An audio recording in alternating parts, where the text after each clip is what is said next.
tejido, de órganos, aparatos y sistemas. Bueno, acá el término aparato nervioso no lo van a encontrar en ningún lado. Se usa el término de sistema nervioso. En general esto ocurre, ¿por qué? Porque el tejido que forma a este sistema es un tejido de alguna manera bastante homogéneo. Son neuronas, son células lógicamente muy especializadas, neuronas, y otras células que acompañan a las neuronas, que son mucho más numerosas, que se llaman células de la glía o células gliales. Bueno, es un tejido, si se quiere, relativamente simple, pero el tema es el funcionamiento, es complejo. El funcionamiento es bastante complejo, más allá que la organización estructural del tejido nervioso. Bueno, dale. Sí, después. Bueno, el tejido de por sí no es un tejido muy complejo, pero sí el funcionamiento, es decir, la forma en que se vinculan estas células, las interacciones funcionales que existen en estas células, son muy, muy sofisticadas, y eso hace que este sistema nervioso realmente sea muy complejo desde el punto de vista de su funcionamiento, ¿sí? Por eso está como punto de partida, dice que es el sistema más complejo, eficiente y sofisticado que hay en el cuerpo de los animales, que permite, lógicamente, regular todas las funciones internas, y también es el encargado de permitir que este individuo pueda comunicarse con el medio que lo rodea, es decir, el medio donde está inmerso ese cuerpo, ¿no es cierto? El ambiente que nos está rodeando, tanto nosotros como los animales, permanentemente están interactuando con el sistema nervioso. Y este sistema nervioso también se adapta de alguna manera y responde frente a ese ambiente, con el objetivo, como decíamos al principio, de mantener todas sus funciones dentro de límites fisiológicos. Cualquier cosa que no se entienda, peguen el grito por el micrófono, porque yo no estoy viendo básicamente nada más que la presentación. Bueno, acá tenemos un poquito como separado, porque esto también lo que hace permanentemente la anatomía, también en algunas situaciones lo van a ver en la fisiología, pero bueno, la anatomía como permanentemente separa a ese individuo por partes para poder entenderlo de mejor manera. Acá están como desglosadas como las funciones en dos partes distintas. De todas formas, todo trabaja en conjunto, ¿sí? De todas formas, todo trabaja en conjunto. Pero por un lado, vamos a ver que hay partes del sistema nervioso que se encargan de controlar funciones vitales, ¿sí? Funciones que son vitales, o sea, que mantienen a ese individuo con vida, ni más ni menos. También se denominan funciones vegetativas o funciones autonómicas, es un nombre por ahí más complejo de recordar, pero hay partes del sistema nervioso que están abocados fundamentalmente al control de órganos, de aparatos y sistemas, de órganos, aparatos y sistemas que mantienen con vida a ese individuo. Ahí tenemos algunos ejemplos, sobre todo los dos primeros que aparecen ahí, el sistema respiratorio, el sistema circulatorio, bueno, son sistemas realmente fundamentales, que permiten mantener con vida a este individuo, ¿no? No se puede reemplazar de alguna manera esta cuestión. Algunas cuestiones por ahí sí, pero bueno, en general, cuando están afectados estos dos sistemas, el sistema respiratorio, el aparato respiratorio, y hay un gran desorden en el sistema cardiovascular, bueno, eso realmente son sistemas que pueden comprometer mucho la vida. Entonces, hay partes del sistema nervioso que se van a encargar de regular de manera automática, si se quiere, todos estos sistemas vitales, estos órganos y sistemas vitales. Y por otro lado, hay partes del sistema nervioso que son más bien encargados de permitir la interacción de ese individuo con el medio en el cual está inmerso, ¿sí? De permitir regular todas estas funciones más bien somáticas, como se dice ahí, o de vida de la relación, que tampoco son tan vitales, ¿no? Movimientos, ¿no es cierto? El animal que se pueda desplazar, que pueda defenderse, que pueda huir, que pueda oler, que pueda percibir a través de la piel la temperatura. Está bien, hay muchas cuestiones que por ahí pueden comprometer la vida del animal. Si el animal no ve, no huele, no tiene, y capaz que si es un herbívoro, se lo come un predador. Pero bueno, en el sentido de que son partes del cuerpo que de por sí misma no son del todo vitales. Es decir, hay porciones del individuo que están reguladas por el sistema nervioso y que podríamos decir que no son del todo vitales. Hay otras que, lógicamente, sí. Entonces, bueno, después vamos a ir viendo un poquito más toda esta cuestión. ¿Qué partes del sistema nervioso son las que se encargan de controlar estas partes vitales? ¿Qué partes son más bien están involucradas con funciones vinculadas a la parte somática y demás? Bueno, no lo vamos a hacer muy largo esto que dice acá Filogenia. El sistema nervioso, como también muchos otros aparatos y sistemas, han sufrido evolución, es decir, han cambiado a lo largo de miles y miles de años, han cambiado para hacerse sistemas cada vez más sofisticados, sobre todo si pensamos en los animales domésticos, en los mamíferos, en los vertebrados que nosotros estamos estudiando. Bueno, tienen, igual que nosotros, tenemos un sistema nervioso muy evolucionado. Acá simplemente para arrancar de lo más básico, que el sistema nervioso de algunos pequeños invertebrados, como por ejemplo este dibujito que está acá, que corresponde a un organismo que está en el agua, que es la hidra, bueno, tienen un sistema nervioso realmente muy primitivo. Es decir, son células que están desparramadas por todo el cuerpo de este organismo y que esas células, lógicamente, le permiten al animal captar información en el medio acuoso en el cual está inmerso y generar también algún tipo de respuesta frente a esa información, tratando, ¿no es cierto?, de regular sus funciones vitales básicas.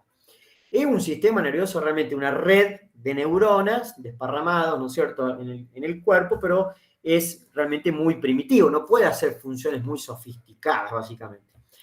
¿Qué es lo que fue pasando? Partiendo de esto, que es muy primitivo, el sistema nervioso fue evolucionando, como dije recién. Se fue haciendo cada vez más sofisticado. Ahí tenemos una imagen, no sé si lo voy a marcar, ahí está apareciendo el puntero, está marcado un dibujito de un cangrejo, también que es un organismo que está vinculado en el agua y demás. Pero bueno, ¿qué es lo que fue pasando? En este caso ya se complejizó el sistema nervioso. El sistema nervioso, que ya dijimos que está formado por células que ustedes conocen o al menos han escuchado alguna vez, se llaman neuronas. Bueno, acá ya en este tipo de individuo, como es, por ejemplo, un crustáceo o un cangrejo y demás, este sistema nervioso se ha evolucionado y se ha transformado en un tejido, en un sistema más complejo. Entonces, por un lado, acá ya tenemos un sistema donde hay neuronas que se encargan de captar señales, que se llaman neuronas sensitivas, ahí dice célula, pero bueno, son neuronas, en definitiva, las células nerviosas son las neuronas las más importantes.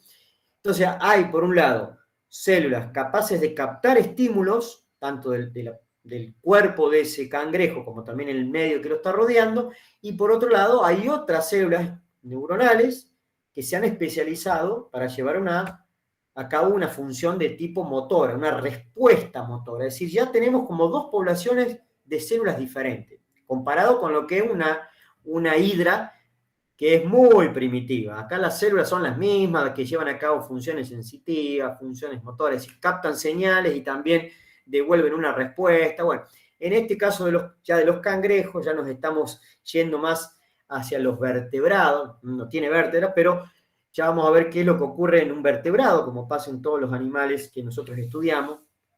Entonces acá se separan, ya se diferencian células capaces de captar señales y por otro lado neuronas que están, digamos, especializadas en ofrecer una respuesta de tipo motora.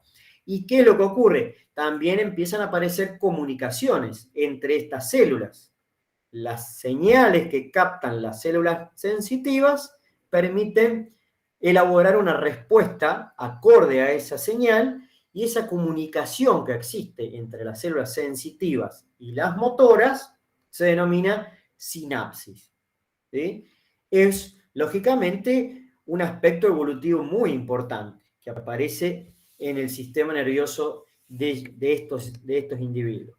Bueno, y por otro lado también, algo que es algo sumamente importante en los mamíferos que nosotros estudiamos, es que ya a partir de un cangrejo existe una parte del sistema nervioso que se empieza a ubicar en una posición privilegiada, en una posición, digamos, de protección, porque es un tejido muy complejo y muy delicado, muy frágil, y eso es lo que se denomina sistema nervioso central. Y es algo primitivo, ¿sí? Ese sistema nervioso central que va de alguna manera como a controlar a todo el resto, todavía sigue siendo digamos, poco evolucionado en estos bichitos, ¿no es cierto?, en un cangrejo.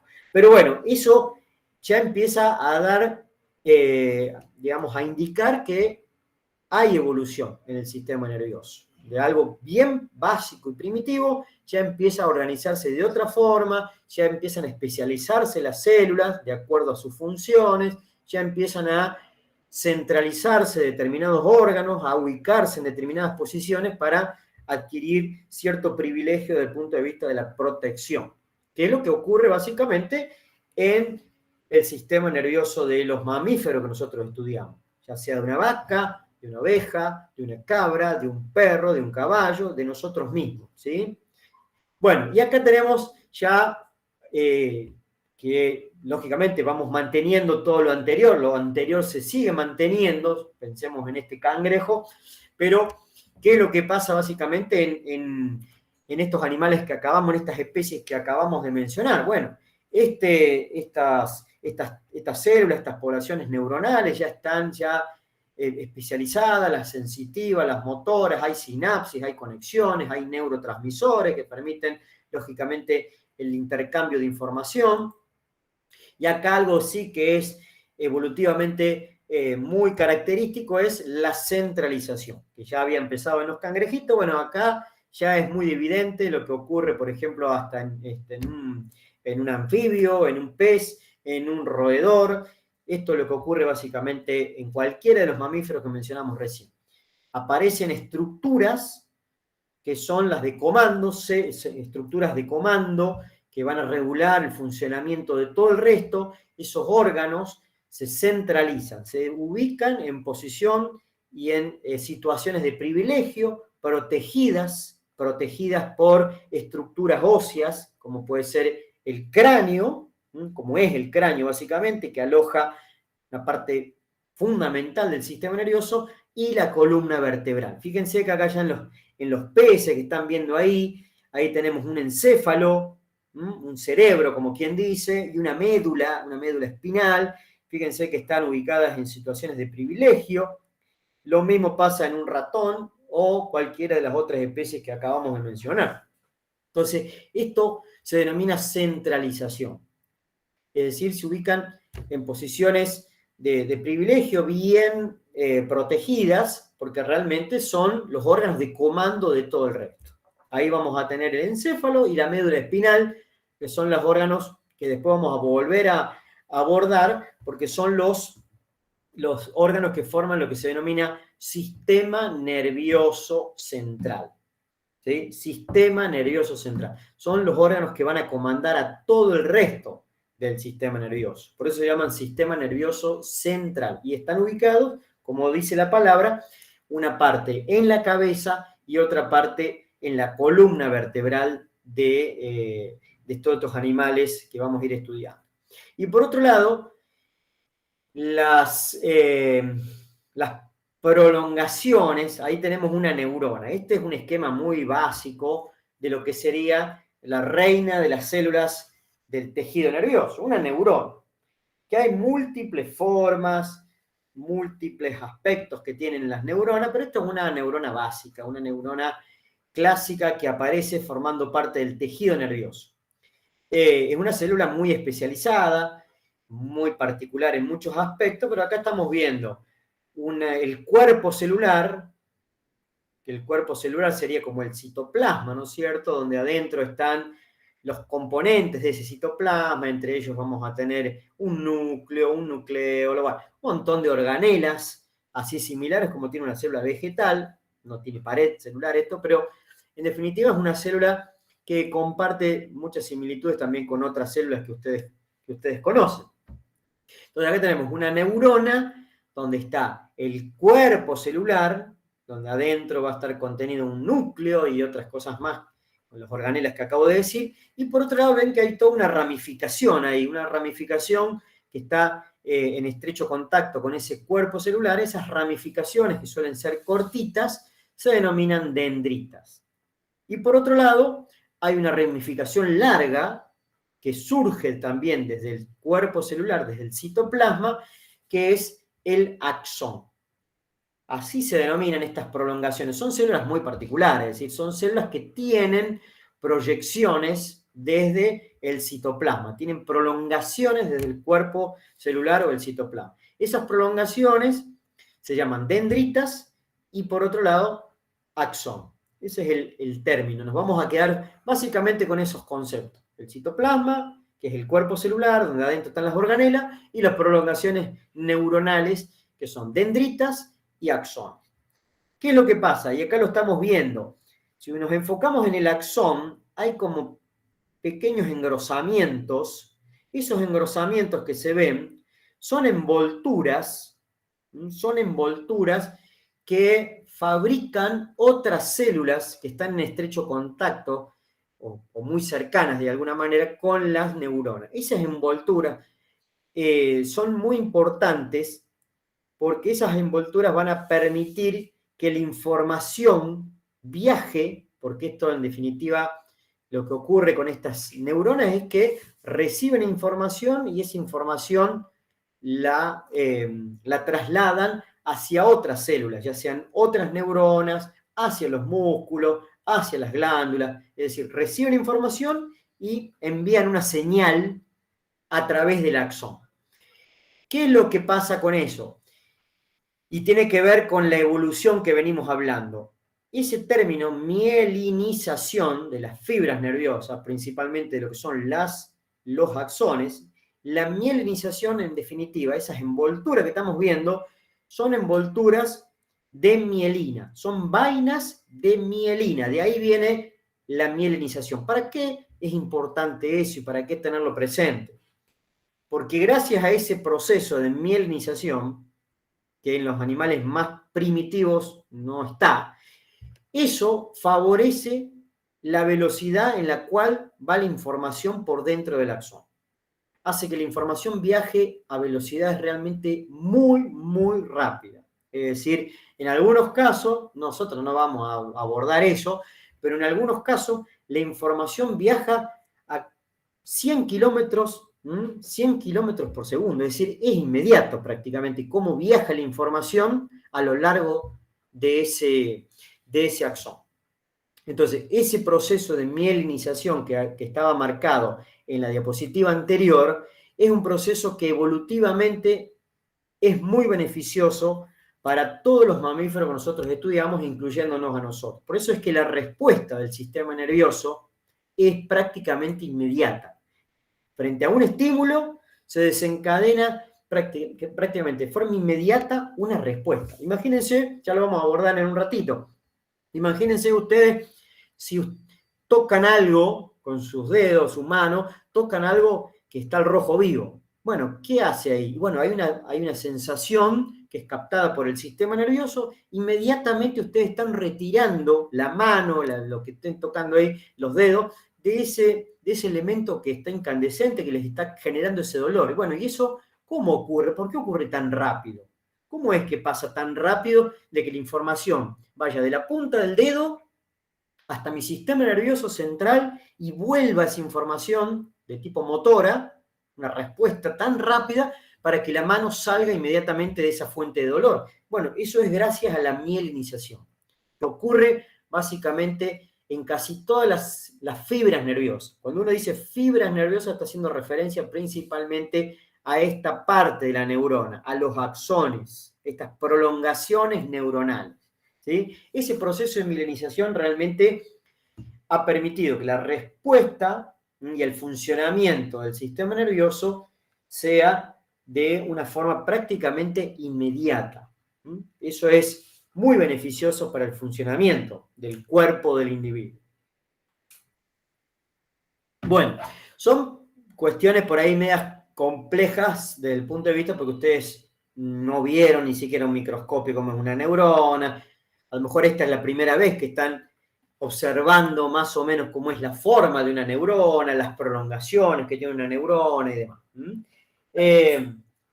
Como regla general, lo digo ahora, lo tendría que haber marcado con flechitas, pero como regla general, la información va desde las dendritas, es captada, ¿no es cierto?, por estas prolongaciones, va desde las dendritas hacia el cuerpo de la neurona. Y de ahí la información sale a través del axón. Es decir, las dendritas, toda esa especie de ramificación que tiene, captan señales de distinto tipo. Yo recién mencioné el dolor, que es un tipo de información, pero hay múltiples informaciones sensitivas, múltiples. El dolor es porque todo el mundo lo ha experimentado seguramente alguna vez, pero entonces esa información es captada por las dendritas, ingresan al cuerpo de la neurona y esa información sale del cuerpo de la neurona a través del axón. Y créanme que la información viaja muy rápido a lo largo de todas estas partes que componen la neurona. Bueno, ya lo anticipamos hace un ratito, que también esto es parte de la evolución del sistema nervioso. Las neuronas, cómo dialogan entre sí, cómo se conectan, cómo mandan información de un lado al otro, ya sea con otras neuronas o con otras células, como por ejemplo las células del músculo, las células que forman las glándulas y demás. ¿Cómo ocurre? Bueno, gracias a esto que se denomina sinapsis. La sinapsis principalmente son moléculas, ¿sí?, que se liberan de una neurona y terminan influenciando a muchas otras. Es decir, este tipo de vínculo, de conexión, de diálogo, es realmente muy importante y bueno, y cada vez se conocen más neurotransmisores, como dice ahí, remarcado en verde. La sinapsis, este mecanismo de comunicación que existe en las neuronas, intervienen moléculas químicas que se denominan neurotransmisores, ¿sí? Yo creo que, si no me equivoco, el primer neurotransmisor, que seguramente a ustedes no les va a sonar para nada conocido, creo, el primer neurotransmisor que se descubrió se denomina acetilcolina. Es un neurotransmisor que fue el primero que se descubrió, se hicieron experimentos, estoy hablando del año 1000, al principio del 1900, por ahí si no me equivoco. Bueno, son moléculas químicas que van a influenciar, que se liberan desde una neurona, de la punta, digamos, de acá, de las terminaciones axonales del axón, se liberan de esas moléculas químicas y esas moléculas químicas van a interactuar con múltiples neuronas que están en contacto o casi en contacto, cuando en realidad no se comunica, no se toca una neurona con la otra, sino que hay una pequeña separación muy chiquitita, que no se puede ver ni siquiera con un microscopio convencional, hay que utilizar un microscopio electrónico de alta definición, pero bueno, hay una separación, no están en contacto la membrana de una célula, de una neurona, con la membrana de otra. Siempre hay una pequeña brecha, hay una pequeña hendidura que separa ambas células. Bueno, que justamente cuando se descubrió eso, ese pequeño espacio que hay entre neuronas, porque antes se creía que estaban en contacto, cuando se descubrió eso, le dieron el premio Nobel, fue un premio Nobel compartido entre distintos investigadores, pero bueno, justamente por lo que aportaba hacia el entendimiento del funcionamiento del sistema nervioso, eso fue motivo suficiente para ofrecerle el premio Nobel a estos investigadores. Bueno, entonces, esto en definitiva es la forma en que se comunican las neuronas, ya sean entre sí o con otro tipo de células musculares, etcétera, etcétera. Bien, esto hay que tenerlo claro.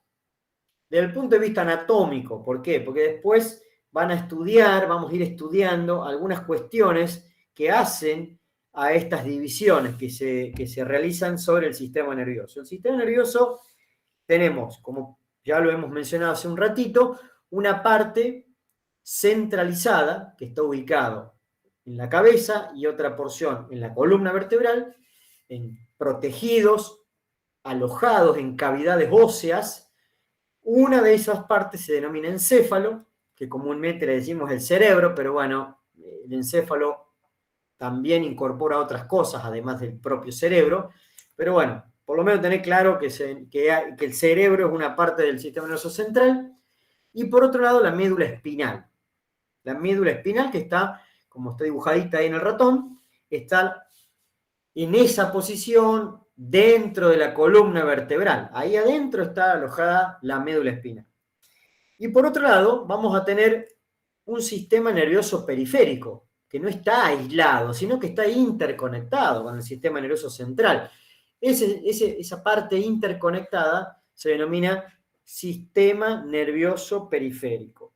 ¿Qué comprende ese sistema nervioso periférico? Vamos a ver una imagen, ahora no está graficado, pero ese sistema nervioso periférico está formado por todos los nervios, que son paquetes, en definitiva, de axones.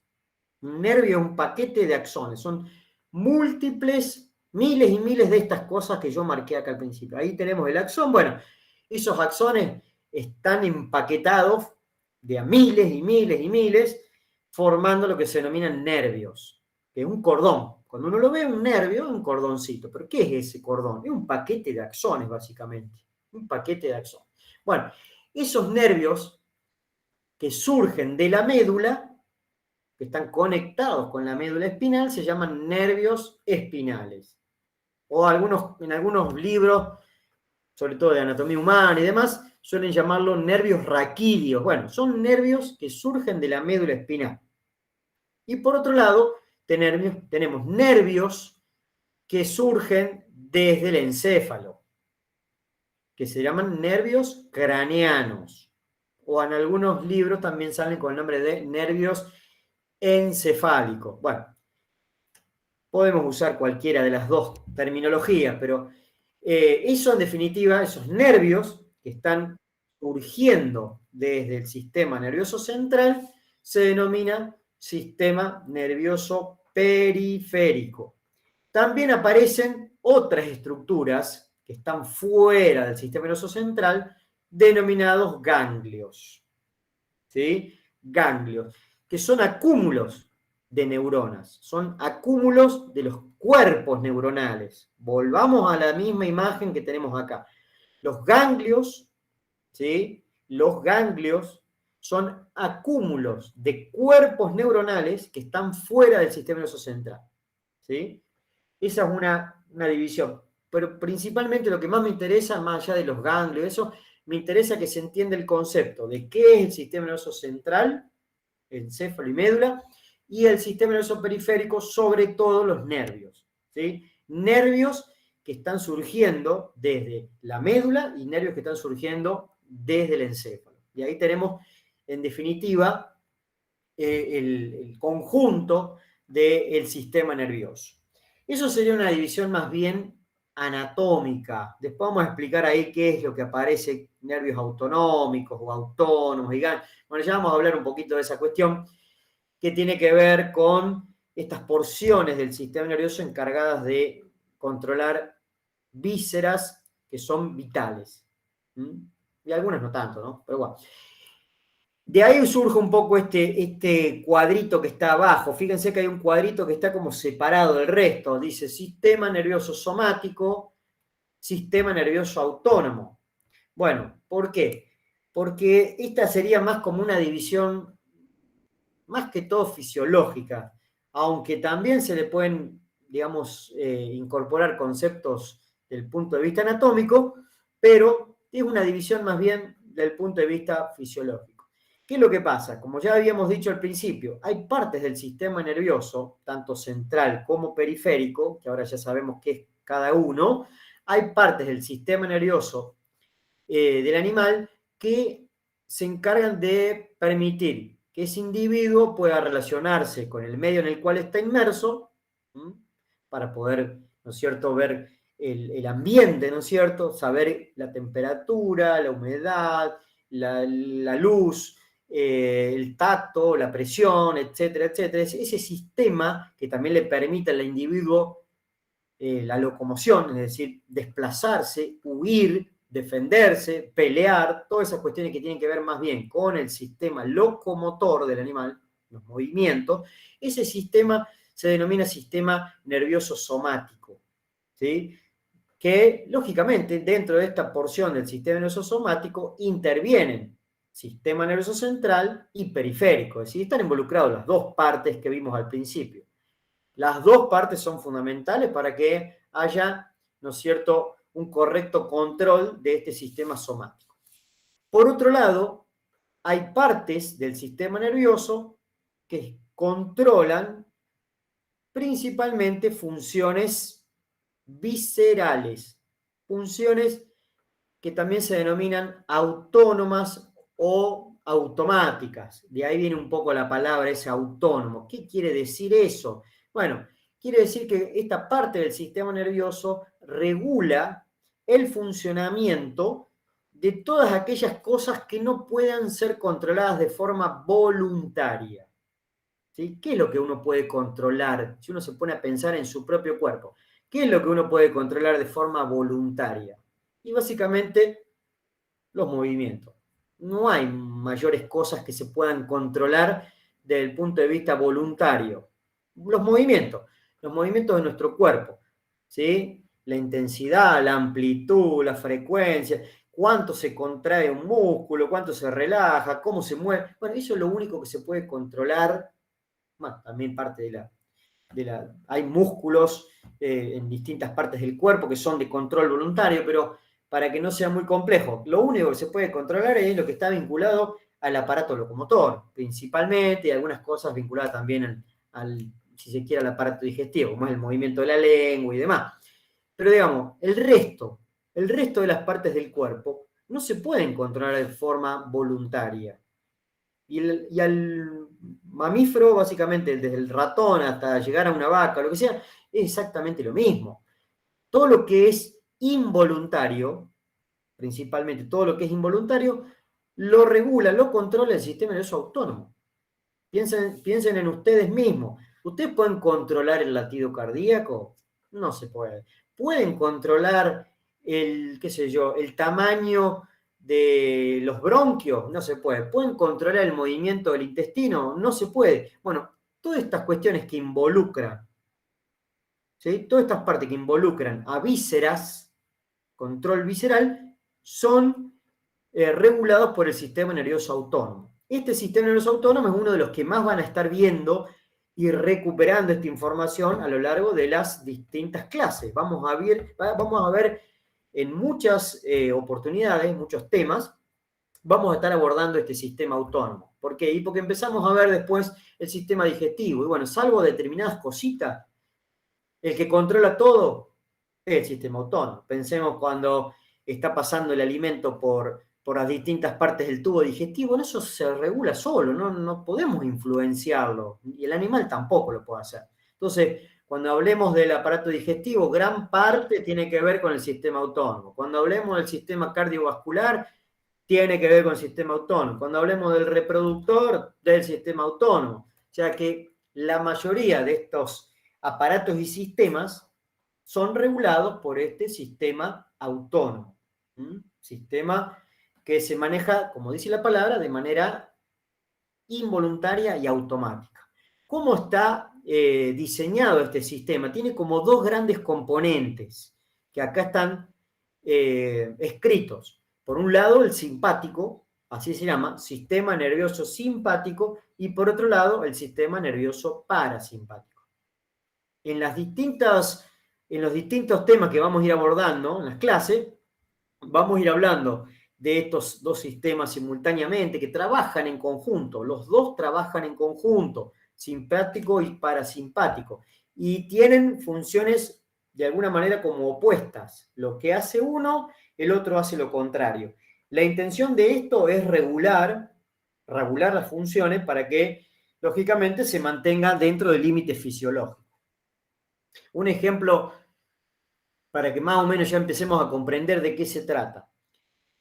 Si hablamos, por ejemplo, del funcionamiento del corazón, que es un órgano vital, que permite que la sangre que bombea llegue a todos lados y esa sangre con oxígeno y con nutrientes y que vuelvan después los desechos y demás. Bueno, este corazón que está controlado por el sistema autónomo, que no se puede controlar voluntariamente, que se contrae con determinadas frecuencias, con determinada fuerza y demás, dependiendo de las necesidades. A lo mejor ahora ustedes el latido cardíaco y está bien tranquilo porque están escuchando una clase, están relajados. Ahora, si de pronto le abren la puerta y viene un ladrón y les ponen, no sé, una pistola en el abdomen, bueno, el corazón va a empezar a latir con mucha velocidad, con mucha fuerza. ¿Por qué? Porque están en una situación realmente de mucho estrés, de mucho nerviosismo, están en una situación espantosa.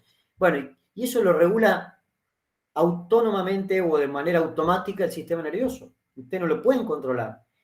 Entonces, ¿qué es lo que pasa? En esa situación de disconfort se activa mucho el sistema simpático. ¿Para qué? Y bueno, para poder preparar ese cuerpo para huir, para salir de esa situación desagradable, para luchar, digamos, lo prepara el cuerpo, el simpático, para esa situación. El sistema parasimpático hace todo lo contrario. El sistema parasimpático, en el caso puntual del corazón, bueno, lo que hace es disminuir todo eso. Trabaja como relajado, una frecuencia cardíaca baja, con poca fuerza de contracción. Bueno, es una situación más bien de relajación. Entonces, para que más o menos vayan entendiendo hacia dónde va la cuestión. Este sistema autónomo lo vamos a estar viendo en numerosos aparatos y sistemas, porque básicamente nos enfocamos en aparatos y sistemas vinculados a la producción animal. Sistema digestivo, el sistema cardiovascular, el sistema reproductor, la glándula mamaria, etcétera. Son todos sistemas que están vinculados a la producción. Entonces vamos a ver, en numerosas clases vamos a estar abordando el sistema autónomo, este sistema que regula fundamentalmente a las vísceras, ¿sí? Que son todas de manera involuntaria, todos un control involuntario, que no lo podemos regular de otra forma, salvo después de tipo farmacológico. Eso sí, se puede influenciar sobre el funcionamiento de este sistema de manera farmacológica, metiéndole determinada droga al animal, y algún fármaco, una inyección, algún medicamento por vía oral, eso no importa, a ustedes tampoco creo que les interese demasiado, pero en definitiva es la única manera, de alguna forma, de controlar un poquito o de influenciar este sistema autónomo. Bueno, acá estamos viendo la imagen de un toro, un esquema de un toro, muy básico, donde tenemos las partes del sistema nervioso. Por un lado, el sistema nervioso central, que ahí está marcado el cerebro y otras estructuras más que están dentro de la cavidad craneana, ¿sí? Dentro de la cavidad craneana. Eso sería la maquinaria más compleja que hay en el cuerpo del individuo, incluyéndonos a nosotros, y desde conectado básicamente con el encéfalo, la médula espinal, que es todo este cordón, ¿sí? Todo este cordón que está dentro de la columna vertebral, está bien protegido y demás. Bueno, eso sería el sistema nervioso central. Está como de un color un poquito más rojizo. Y todos los otros cordones que están surgiendo, que están conectados con la médula, con el encéfalo, son los nervios encefálicos o nervios craneanos y los nervios espinales. Los nervios espinales, que lógicamente son también muy importantes. Son muy importantes para el funcionamiento de cada una de las partes del cuerpo del animal.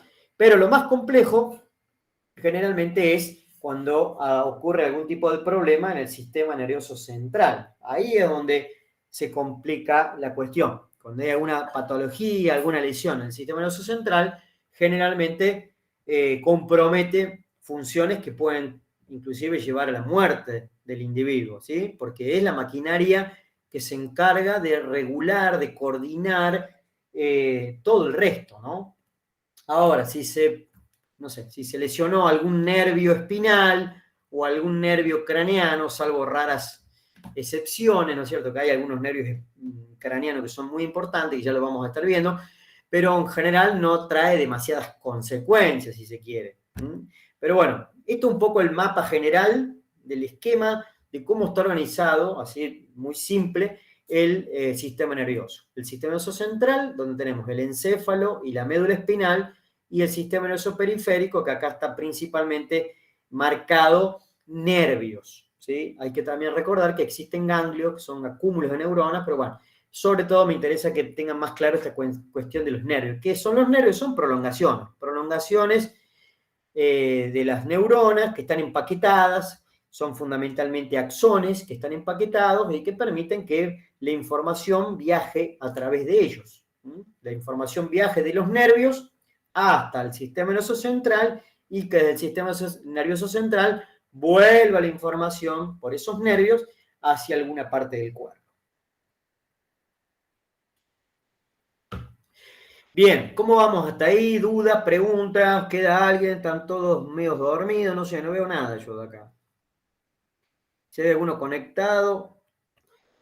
Esto lo vamos a hacer medio rápido también, ¿por qué? Porque en definitiva, como ustedes no tienen el concepto de qué es el tejido nervioso, un tejido está formado por el conjunto de células, que pueden ser de distintos tipos de células, pero el tejido nervioso es bastante homogéneo, como ya dijimos al principio.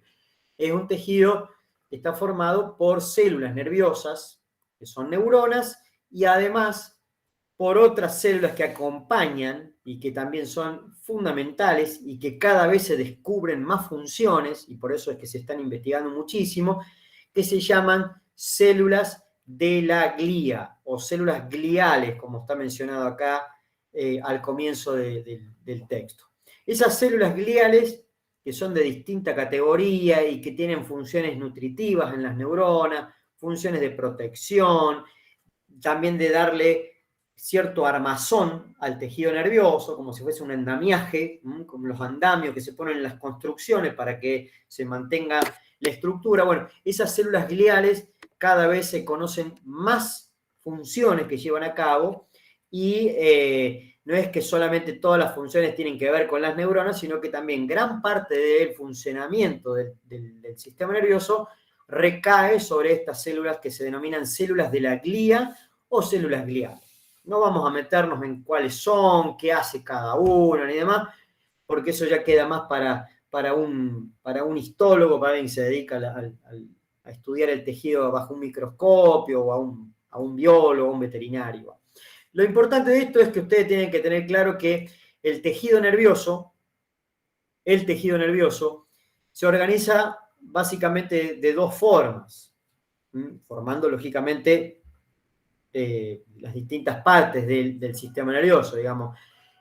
Sabemos que ya existe un sistema nervioso central, que está formado por un encéfalo y por una médula espinal, y por otro lado sabemos que existe otra división que es el sistema nervioso periférico, que son los nervios y los ganglios. Bueno, en cada parte de estas divisiones que hemos hecho del sistema nervioso, está a su vez organizado de dos maneras. Por un lado, lo que se denomina sustancia gris, que antiguamente se llamaba materia gris, y la sustancia blanca, que antiguamente se llamaba materia blanca. Bueno, son cambios que van ocurriendo a lo largo de los años del lenguaje, ¿no? Básicamente. ¿Qué es la sustancia gris? Bueno, la sustancia gris tiene que ver porque se ve de esa coloración, ahora vamos a observar algunas imágenes, se ve de color grisáceo, y por eso le han dado ese nombre de sustancia gris.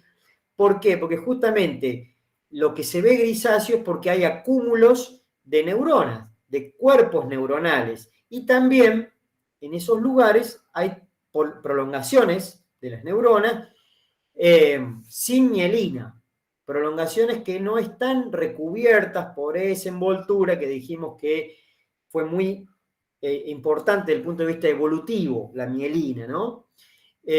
Para que el impulso nervioso, para que la información viaje muy rápido, esa mielina es realmente muy interesante, muy, muy importante. Bueno, justamente en la sustancia gris predominan neuronas, el cuerpo de la neurona, Hay prolongaciones también de las neuronas, pero generalmente esas prolongaciones, y sobre todo los axones, no tienen esa mielina, no tienen esa envoltura.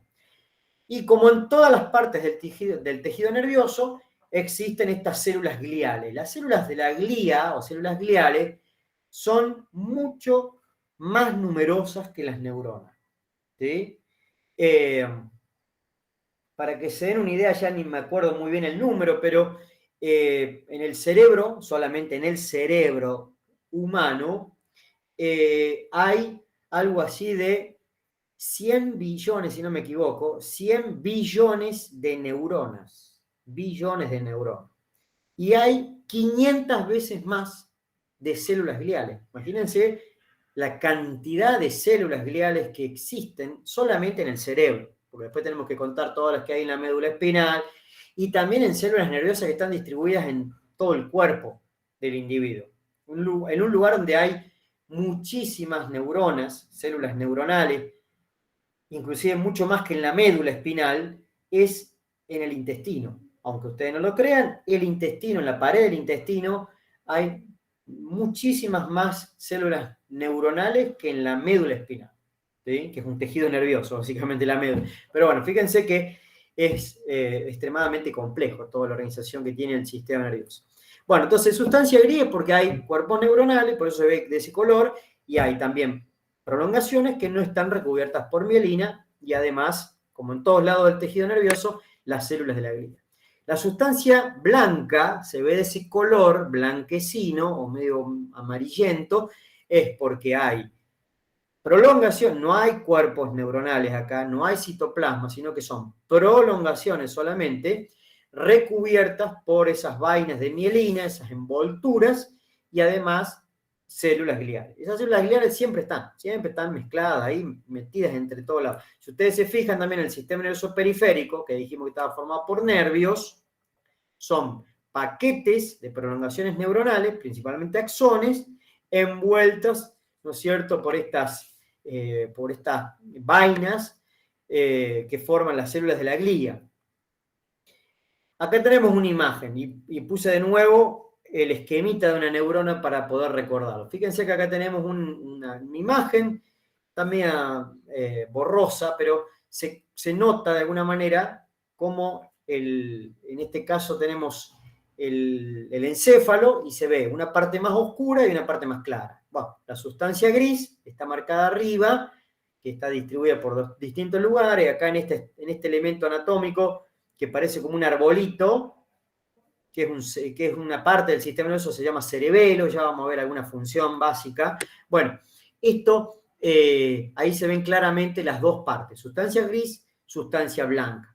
¿Sí? ¿Por qué se ve gris? ¿Por qué se ve blanca? ¿Por qué es gris? Porque hay cuerpos neuronales y axones y dendritas sin mielina, y en el otro caso se ve más bien blanca porque no hay cuerpos neuronales y hay prolongaciones envueltas por mielina. ¿Sí? De ahí surgen estas dos partes del tejido nervioso. Con que tengan más o menos claro esa información, ya es suficiente. ¿Sí? Ya es suficiente.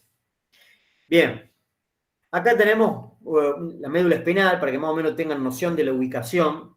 Esto es un preparado anatómico donde se ha sacado todo el techo de la columna vertebral, es de un caballo, donde lógicamente le han sacado un montón de otras cosas más, pero a la derecha de la pantalla estaría la cabeza. Estaría, digo, porque no está, le han sacado la cabeza, pero se ve todo ese cordón que va de manera longitudinal por el medio del animal. Eso es la médula espinal, que es lo mismo que tenemos nosotros, que tiene una vaca, que tiene una cabra, un cerdo. Básicamente todos los cordados, todos los vertebrados tienen esta estructura que es la médula espinal. Y eso forma del sistema nervioso central y es fundamental esta estructura porque permite la conexión con los nervios, que acá se alcanzan a ver. Fíjense que hay cordoncitos que están saliendo de lado a lado. Ven acá, se ve un cordón blanco, se ve un cordón blanco que sale por un lado, otro para el otro, un blanco para el otro. Bueno, todo eso son nervios que están conectados con la médula espinal. Y eso forma esos cordones que están saliendo, forman el sistema nervioso periférico. Acá estamos viendo principalmente la médula, que es sistema nervioso central, pero también se alcanza a ver con un poquito digamos, de detalle, se están viendo algunos nervios espinales, que se van a encargar de distribuir esa información a todos lados del cuerpo.